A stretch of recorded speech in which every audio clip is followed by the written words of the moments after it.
Welcome to the implementation video for the peer tutoring program. How do we set up the evaluation? So the first thing to do is identify a target group of Year 3 learners who are struggling in this particular area of mathematics.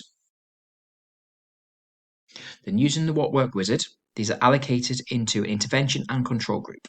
So if you, for example, have selected 12 learners, then 6 will go into the intervention and 6 would be randomly allocated into the control. Both groups complete the pre-assessment. Then the intervention group receives the intervention and the control group continue as normal. And then both groups complete the post-assessment. And then as soon as the post-assessment is completed, the control group can then receive the peer tutoring program. The intervention. So the peer tutoring focuses on Year 3 pupils. The delivery is through lessons on multiplication and division, and this is delivered by your own Year 5 peer tutors. Each lesson takes approximately 20 to 25 minutes, and all the resources are provided in the resource folder. So what do the lessons consist of in the multiplication and division?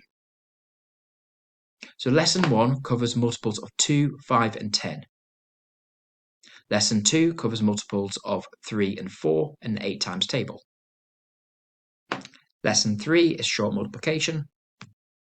Lesson 4, division facts. Lesson 5, short division. And lesson 6, multiplying and dividing by 10 and 100. All the resources are provided either electronically in a PowerPoint or as printed worksheets. What we do advise is that you provide the lesson resources to your peer tutors at least a week in advance so they can be familiar with it for when they deliver the training sessions. And if you're using the PowerPoint, just to upload these onto a Chromebook, iPad or laptop, and this will save you the hassle of basically printing the worksheets off. Whiteboards and pens can be provided. The students who've completed these trials before do tend to enjoy writing on the whiteboards, and that's just something which we have included in the guidance. Next, it's selecting and training your peer tutors. It's important to work with the Year 5 teacher to select students who will benefit most from the opportunity to be a peer tutor. We advise you to provide the lesson resources 1 week in advance to your tutors so they're familiar with the content, and you may want to consider using this approach as a targeted intervention as part of your premium strategy. We don't actually measure the impact on the peer tutors, but the research evidence shows that through peer tutoring, the tutors gain just as much as their learners. So key considerations. Logistical issues need to be considered before using a peer tutoring program as an intervention in your school. So the main one is time. Is there a suitable time for the peer tutoring in your day? So this is 20 to 25 minutes.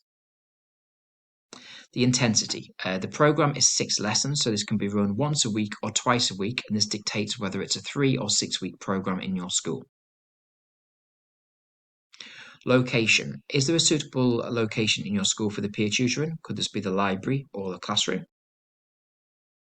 And who will supervise the peer tutoring program? So this could be a teacher or a TA. Reminders. It's good to have just reminders going out on the day to the peer tutors and the tutees to remind them about the lesson, and this will help with the attendance.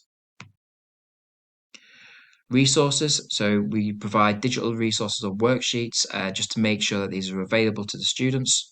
If you're using digital devices, are these booked out? And then finally, can you use potentially rewards to incentivize the peer tutors and the learners to take part in the sessions? Logistical barriers are common in any intervention delivered in schools, so it is important to consider these prior to starting the program in your school.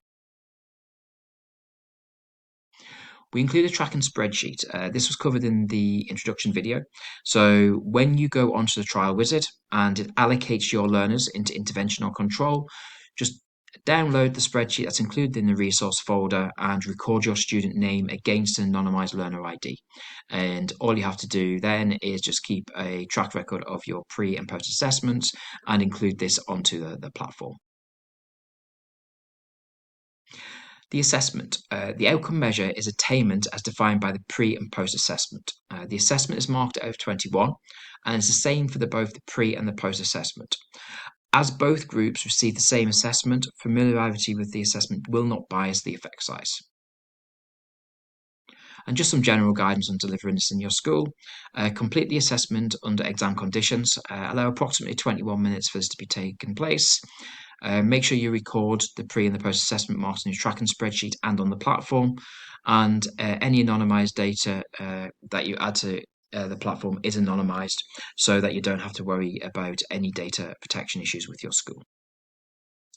So that's the end of the implementation video. And if you want to then move on to the trial wizard to start your trial in your school.